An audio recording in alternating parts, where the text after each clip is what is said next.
जय सिया राम जय जय सिया राम जय सिया राम जय सिया राम जय सिया राम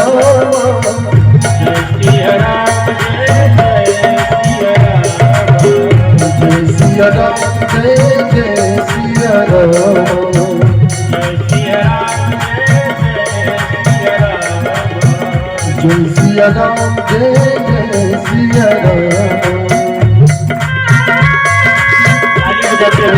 जय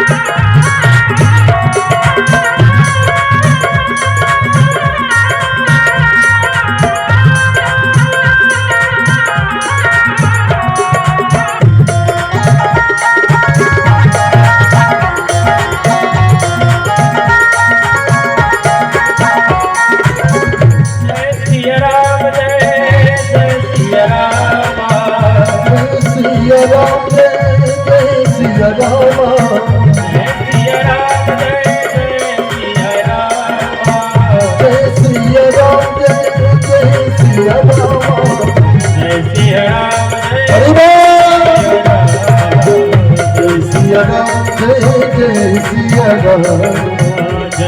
राम जय सिया राम जय सिया राम जय सिया राम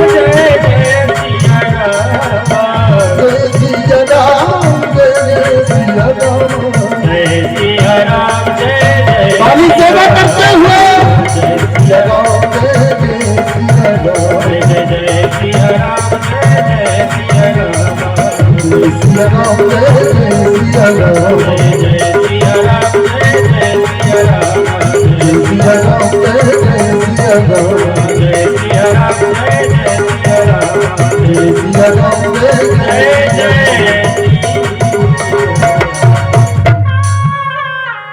राघवेंद्र सरकार की वृंदावन बिहारी लाल की धर्म के अधर्म का प्राणियों में विश्व का गौ माता की गौ हत्याएं सत्य सनातन धर्म की भारत माता की खटकर ग्राम की नमः पार्वती पतये हर हर हर।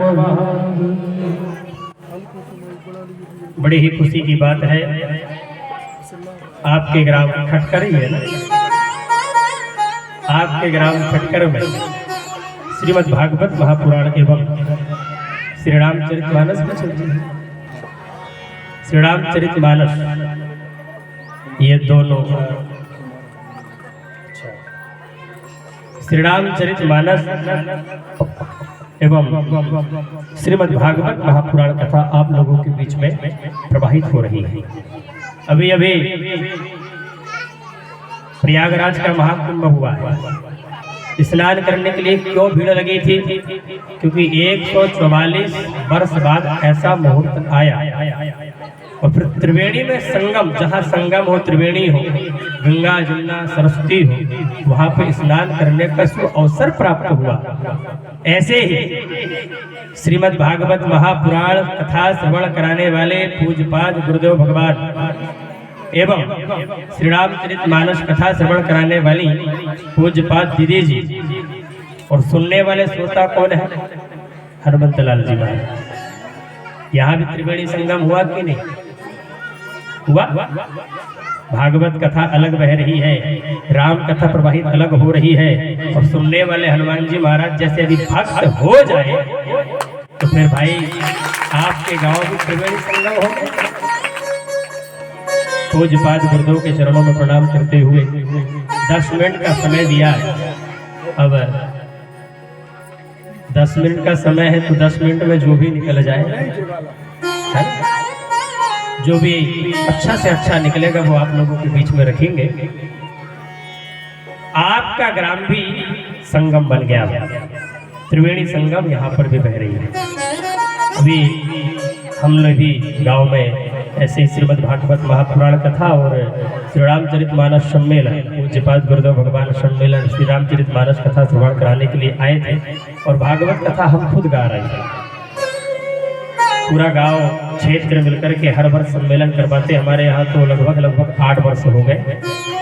और यहाँ से हो सकता है तीसरी की भी रिश्तेदारी होगी वर्मा समाज में, क्योंकि यहाँ पे वर्मा बहुत है और हमारे यहाँ भी वर्मा बहुत है।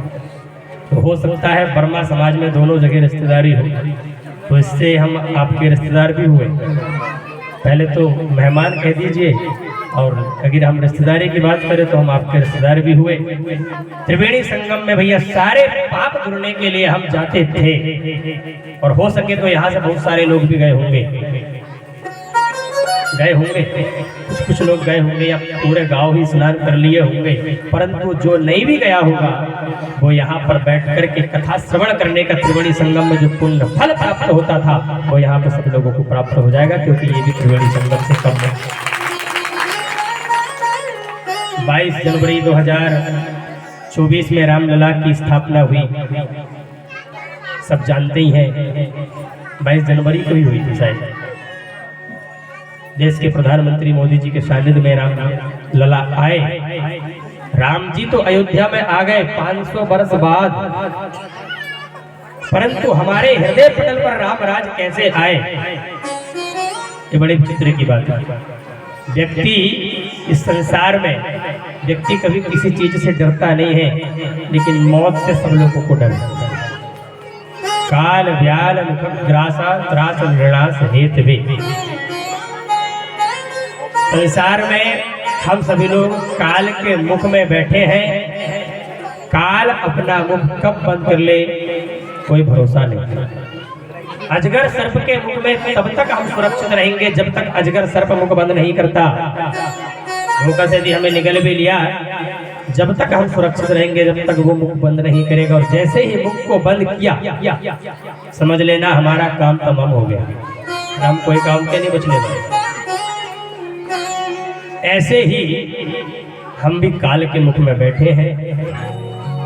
मृत्यु का डर प्रत्येक प्राणियों को है। मृत्यु से जो व्यक्ति अभय चाहता है कि मृत्यु के डर से हम दूर रहे, वो भैया प्रभु के शरण में चले जाओ, अपने आप मृत्यु से अभय पा लो। प्रभु के शरण में जाने के लिए भी हमें भैया पूज्यपाद ऐसे संत महात्मा के चरणों में जाना पड़ेगा, तब प्रभु से लगन लग पाएगा। क्योंकि हमारा जो मन होता है बड़ा कठोर है। जैसे एक लोहा होता है, दृष्टांत के माध्यम से लोहा बहुत कठोर होता है। लोहा इतना कठोर होता है कि आप उसे मोड़ना चाहो, तोड़ना चाहो, मुड़ेगा नहीं, तुड़ेगा नहीं, टूटेगा नहीं, हथियार नहीं बनेगा। लेकिन आग में तपा दो, आग में तपाने के बाद जब उसमें लालिमा आ जाती है, उसके बाद उस आग से निकाल करके लोहे की आप जो चीज बनाओगे उसको बन जाएगा। हथौड़ा, कुल्हाड़ी, हसिया जो बनाना चाहोगे बन जाएगा, जिधर मोड़ना चाहोगे उधर मुड़ जाएगा। ये इसी प्रकार ही हमारा मन है। ये मन आसानी से पिघलता नहीं, आसानी से प्रभु के चरणों में लगता नहीं। लगेगा कब? जब हम ऐसे संत के शरण में जाएंगे, संत हमें मार्गदर्शन कराएंगे। मार्गदर्शन कराने के बाद जब ये मन कथा श्रवण करके पिघलता है, तब जाकर के अरे मन भैया अब तुझे संसार के तरफ नहीं, अब तुझे प्रभु के तरफ जाना है। तब जाकर के ये मन हमारे प्रभु के तरफ जाता है, और तब प्रभु के भजनों में ये मन लगता है। तो राम राज तो भारत में आ गया, परंतु हमारे हृदय पटल पर रहने के लिए क्या करना पड़ेगा भैया? हमारे हृदय पटल पर राम राज जब तक नहीं आएगा तब तक संसार में शांति मिलने वाली बिल्कुल नहीं। संसार में शांति नहीं मिलेगी। और यदि हमारे हृदय पटल पर राम राज चलाना है तो सबसे पहले हमारे हृदय के अंदर जो 10 राक्षस भरे हुए हैं, काम, क्रोध, लोभ, मोह, मद, मात्सर्य, ईर्ष्या, द्वेष, कपट और छल, ये 10 राक्षस जिस दिन निकल जाएंगे, समझ लीजिएगा भैया धीरे धीरे धीरे धीरे राम राज आने लगा। राम राज लाने के लिए सर्वप्रथम हमें उनके छोटे भाई के शरण में जाना पड़ेगा। सबसे छोटे भाई कौन है राम जी के? लक्ष्मण जी नहीं, शत्रुघ्न जी। कौन है? शत्रुघ्न जी। देखो एक एक सीढ़ी चढ़ोगे तभी आप छत के ऊपर पहुंच पाओगे। आपने चाहा कि हम एक छलांग लगाए छत के ऊपर पहुंच जाए तो नहीं पहुंच पाओगे, पैर स्लिप हो जाएगा, गिर जाओगे, और जब गिर जाओगे तो फिर हाथ पैर भी टूट सकते हैं, मुख में भी लग सकता है, खोपड़ा भी टूट सकता है, कोई भरोसा नहीं। एक एक सीढ़ी हमें चढ़ना पड़ेगा। सबसे पहले हमें शत्रुघ्न जी महाराज सबसे छोटे हैं, इनकी शरण में जाना पड़ेगा। इनके शरण में जाने के बाद होता क्या है? नाम शत्रुघ्न वेद प्रकाश, नाम शत्रुघ्न प्रकाश, नाम शत्रुघ्न वेद प्रकाश, नाम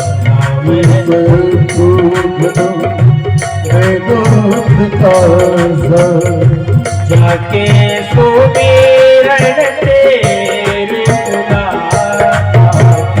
जाके सुमिरन तेरी जाके सुमिरन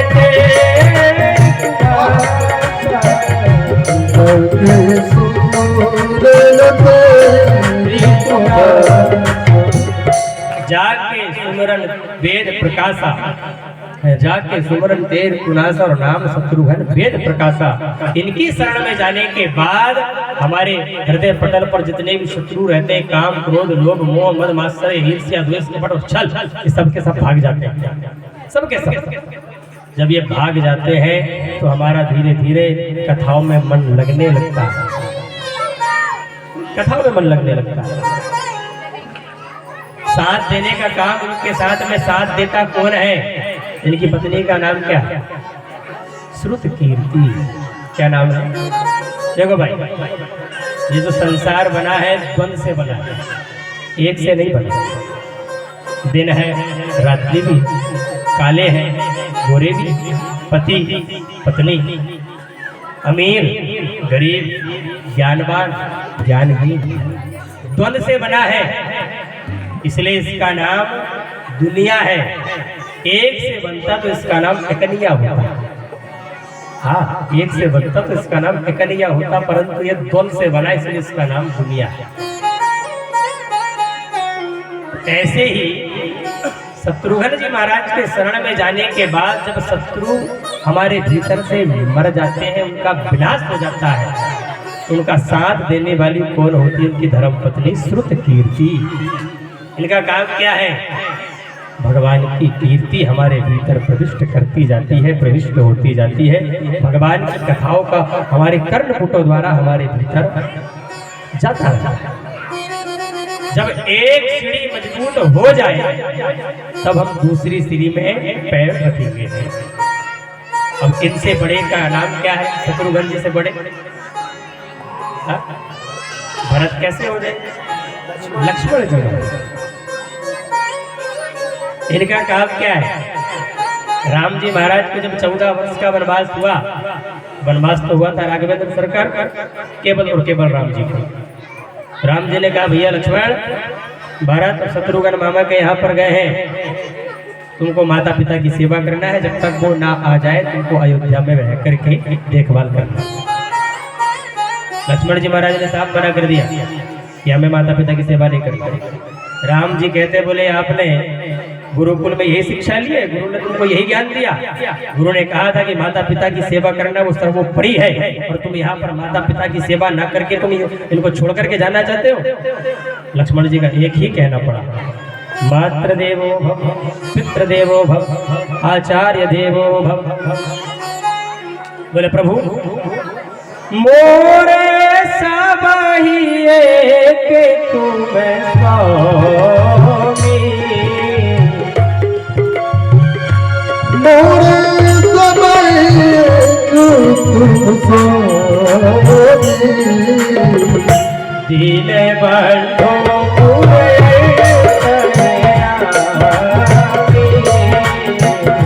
दिल बंधो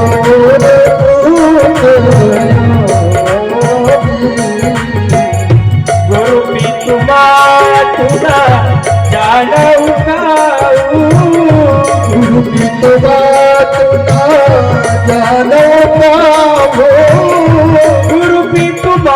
तू न जानऊ का गुरु पितुमा तुनो गुरु पितुमा तुनो जाने का करहु स्वभाव नाथ मति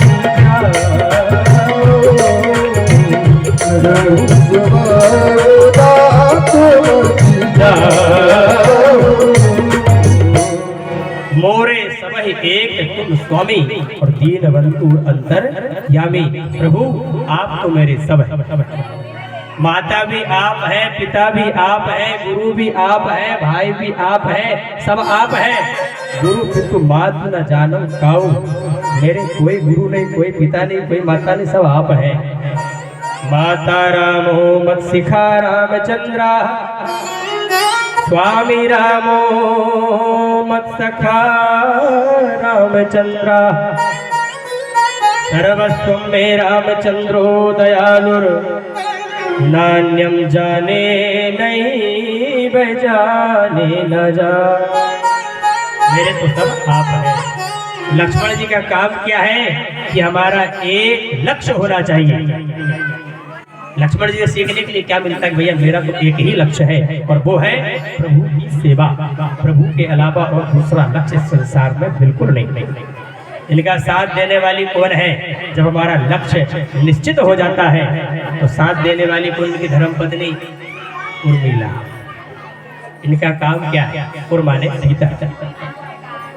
जब लक्ष्य एक हो जाता है और लक्ष्मण जी के माध्यम से जब हम लक्ष्य एक बनाकर चलते हैं तो उर्मिला हमारे भीतर अपने आप प्रभु की कथा प्रविष्ट कराती है।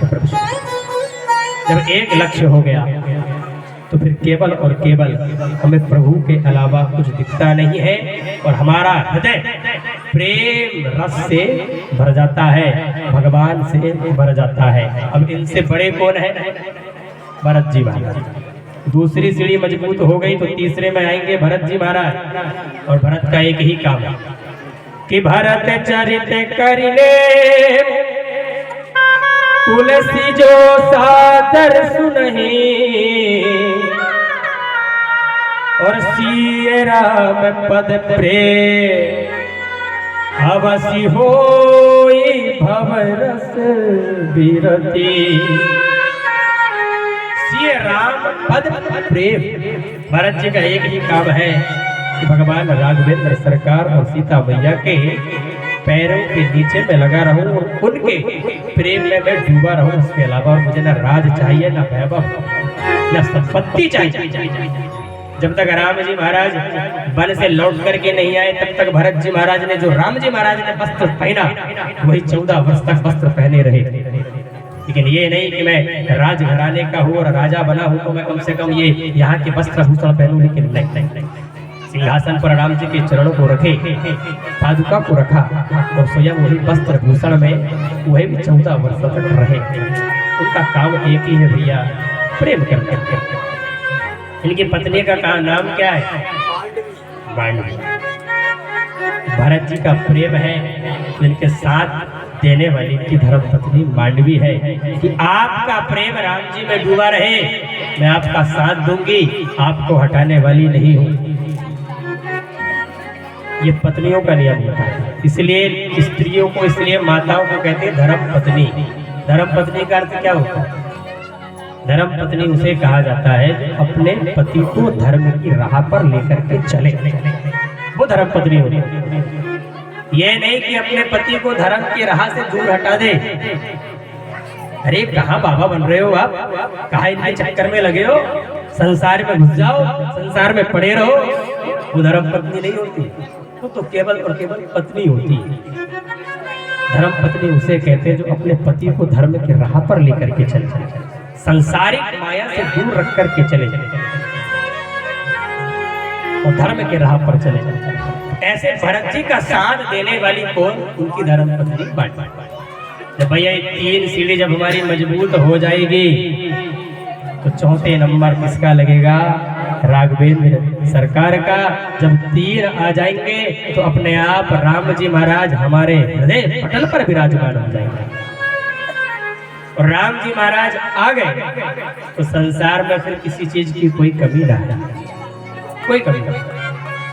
क्योंकि संसार में तो स्वयं भैया आनंद यदि कहीं चाहिए तो भगवान की शरण में जाना, आनंद अपने आप मिल जाएगा। आप यदि सांसारिक व्यक्ति में आनंद खोजोगे तो मिलने वाला नहीं है, संसार में आनंद नहीं मिलने वाला, भगवान के शरण में ही आनंद मिलेगा। जन्मोत्सव अभी भागवत कथा चल रही, तो चतुर्दिवस में यहाँ भी मनाया जाएगा जन्मोत्सव। हाँ, कल मनाया जाएगा। तो कल यही कहेंगे हम कि नंद घर आनंद भयो जय कन्हैया। राम कथा में यही कहते हैं कि अवध घर आनंद भयो जय राजा, नंद घर कृष्ण भयो जय कन्हैया लाल की कोई नहीं बोलता। अवध घर राम भय जय राजा राम की कोई नहीं बोलता। नंद घर आनंद भय, अवध घर आनंद भय। क्यों? क्योंकि आनंद स्वयं परमपिता परमात्मा है, आनंद स्वयं भगवान राम है, आनंद स्वयं भगवान कृष्ण है। इसके अलावा संसार में और कोई दूसरा आनंद नहीं है। भोजन प्रसादी घर में अच्छा बन जाए, 2 रोटी खाने वाला व्यक्ति 4 खा लेगा क्योंकि स्वादिष्ट सब्जी बनी, 4 खा तो लिया। भट्टी यदि भीतर से कमजोर रही, हजम नहीं होगा, पेट गड़बड़ हो जाएगा। तो तत्काल में तो बड़ा आनंद आया, खाते समय बड़ा आनंद आया, लेकिन जब घंटे 2 घंटे 4 घंटे बाद हजम नहीं हुआ, पेट गड़बड़ हुआ, तो काय का आनंद भैया, खट्टी डकार आ रही है। शाम को नहीं खा पाओगे, शाम का खाया हुआ व्यक्ति दूसरे दिन सुबह नहीं खा पाएगा, खाओगे? वो तत्काल का आनंद होता है। डल्लब के गद्दे में जाकर सो जाओ, कोई हमसे पूछेगा कैसा लगा, बड़ा आनंद आया, और दूसरे दिन फिर खेत में जाकर के हाथ की तकिया लगाकर सोगे, कोई पूछेगा कैसा लगा, काय का आनंद रखा भाई। डल्लब मिले चाहे खेत मिले, आनंद तो हमें सब जगह विद्यमान है। यदि आनंद चाहते हैं तो राम जी के शरण में जाना पड़ेगा, श्याम के शरण में जाना पड़ेगा। जो स्वामी तुलसीदास जी महाराज संकेत देते थे, जो आनंद सिंधु सुख आसी,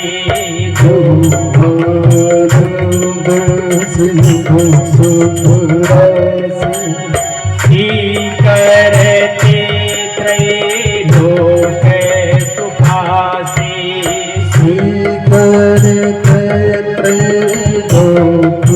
सुखासी, सो सुख धावे रामे रामा, सो सुख धावे रामा,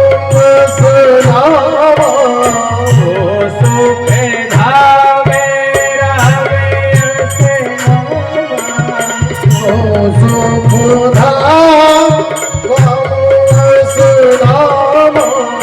अखिल लोकदायक विश्रामा, अखिल लोकदायक विश्रामा, अखिल लोकदायक विश्रामा, अखिल लोकदायक विश्रामा।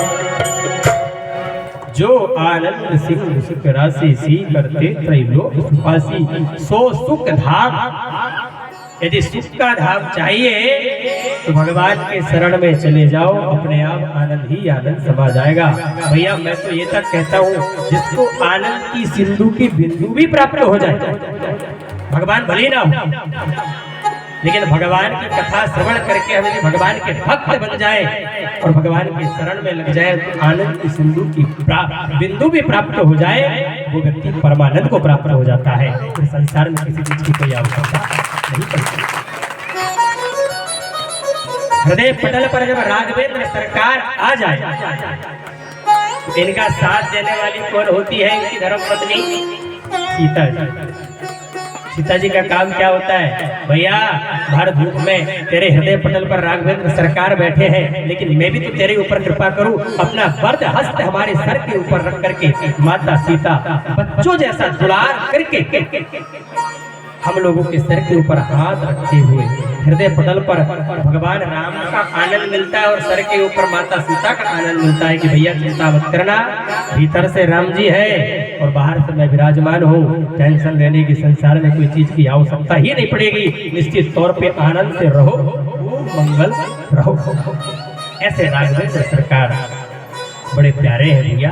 तो राघवेंद्र सरकार के शरण में जाने के लिए हमें पहले काम क्रोध लोभ मोह को मारना पड़ेगा, शत्रुघ्न के शरण में जाना पड़ेगा, लक्ष्य बनाना पड़ेगा, तब जाकर के प्रेम प्रकट होगा और प्रेम प्रकट होने के बाद अपने आप प्रभु मिल जाए अपने आप।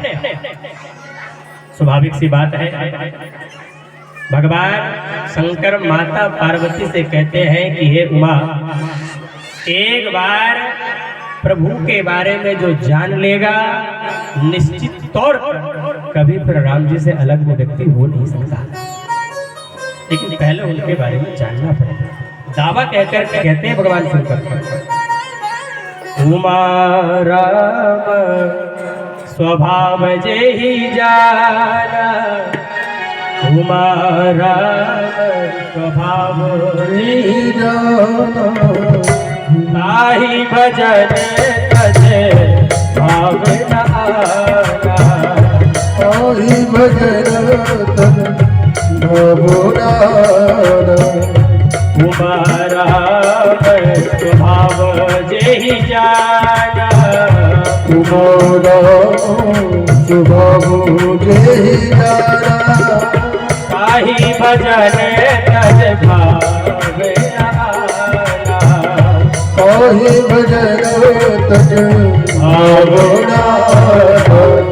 एक बार राम जी के स्वभाव को जो जान लेगा उसके अलावा फिर आप कभी किसी के पास जाओगे ही नहीं, राम जी की शरण में अपने आप चले जाओगे। लेकिन राम जी के स्वभाव को जानना पड़ेगा।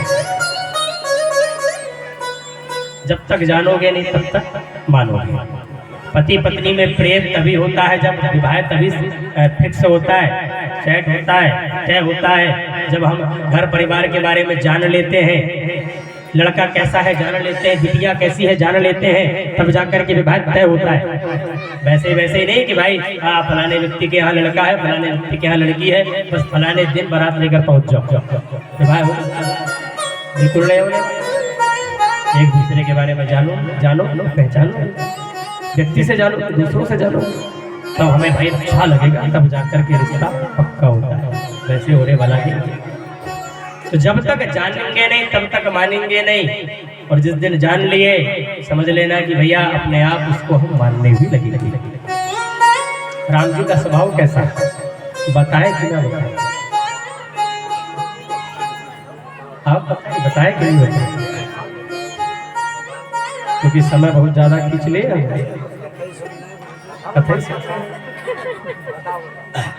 राम जी का स्वभाव कैसा है? गोस्वामी तुलसीदास जी महाराज ने भगवान राम के बाल चरित्र में दृष्टि डाली।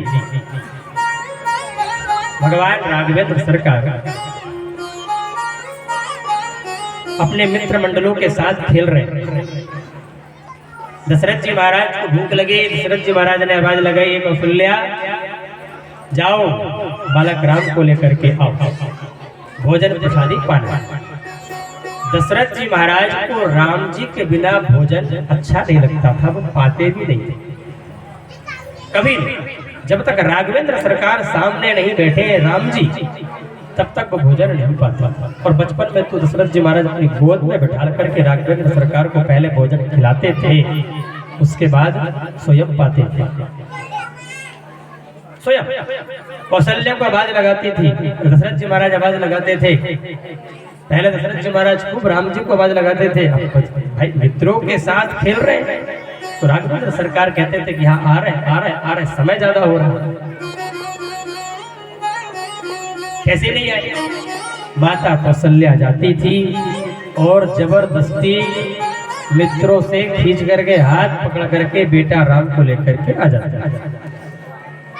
भोजन कराते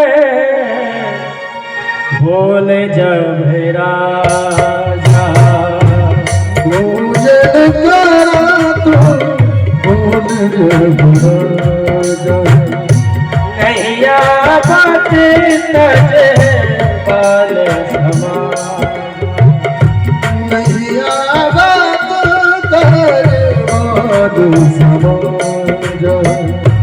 कौशल्या जब बोलन जाई, कौशल्या जब बोलन जाई, कौशल्या जब बोलन जाई, कौशल्या जब बोलन जाई। तुमके तुमके हरि बोल। तुमके तब चलहि कराई। तुमको डरो प्रभु चलहि कराई। कौशल्या माता राम जी का जबरदस्ती हाथ पकड़ कर लेकर के आ जाती। राघवेंद्र सरकार को दशरथ जी की गोद में बैठा लेते। ये लो आपका राम और ये आपके सामने भोजन की थाल। अब तुम राघवेंद्र को भी संभालो और भोजन भी पाओ। बढ़िया छोटे छोटे ग्रास दशरथ जी महाराज तोड़ते जा रहे हैं और राम जी को पवाते जा रहे हैं। भगवान राम को भैया दही भात बहुत प्रिय है। दही खट्टा होता है ना। व्यक्ति कहते हैं, माता बहनें कहती है कि भगवान को कढ़ी पसंद नहीं है। यही कहते हैं। हमारे गांव में तो प्रश्न उत्तर वाले बहुत सारे हैं, वो बताते हैं, हमने तो पढ़ा नहीं। वो बताते हैं कि कढ़ी राम जी के विवाह से ही चालू हुई। कढ़ी जानते हो? जानते हो? मही की जो बनती है भजिया डालकर। हाँ। परंतु भोग क्यों नहीं लगाते उसका एक कारण, माताएं लोगों की आदत होती है।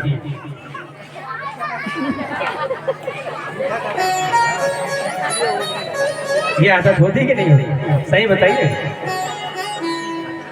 कढ़ी बनने के बाद ऐसा करके चक्के देखती है कि भाई खट्टी है या नहीं है, तो उसमें फिर जल डालती है।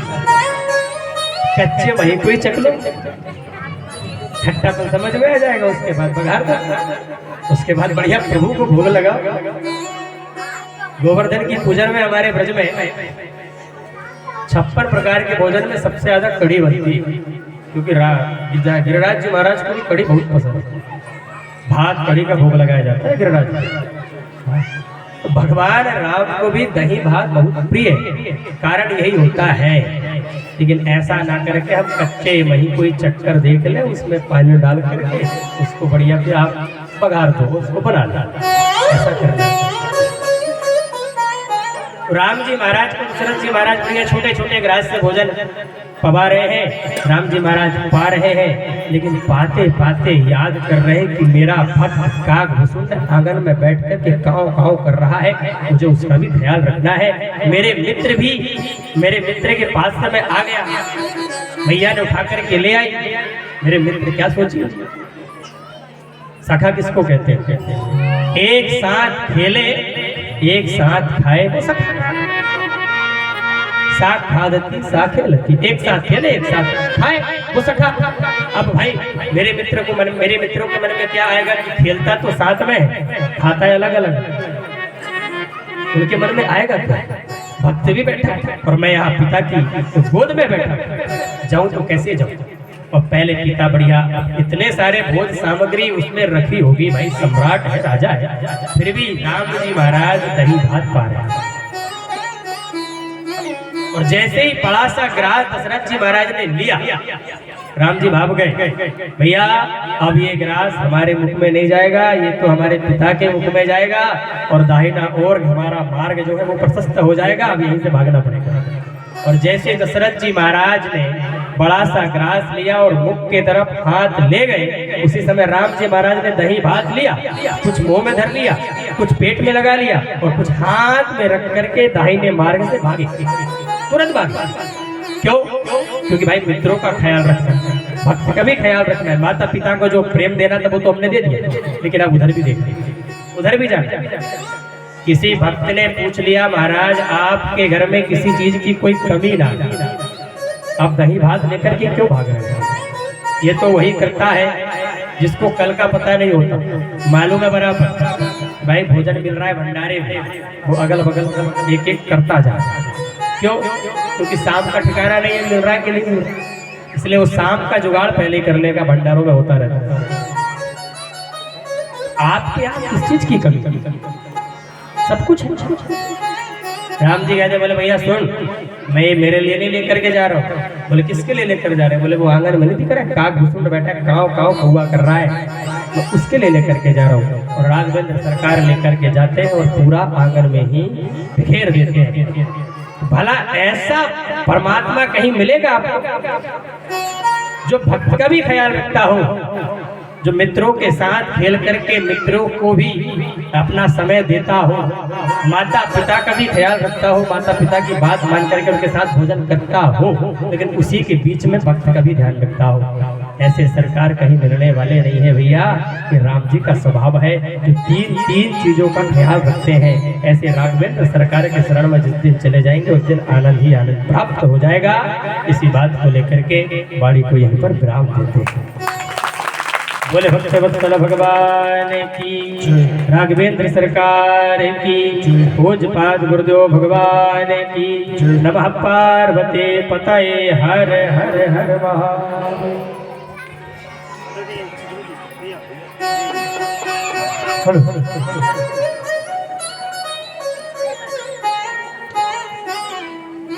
गुरु जी के चरणों में दो लाइन। फूलों पर भवनों की गुंजन है, फूलों पर भवनों की गुंजन है, माँ शारदे के चरणों में बंधन है। सद्गुण संपन्न आपका जीवन है, सद्गुण संपन्न आपका जीवन है।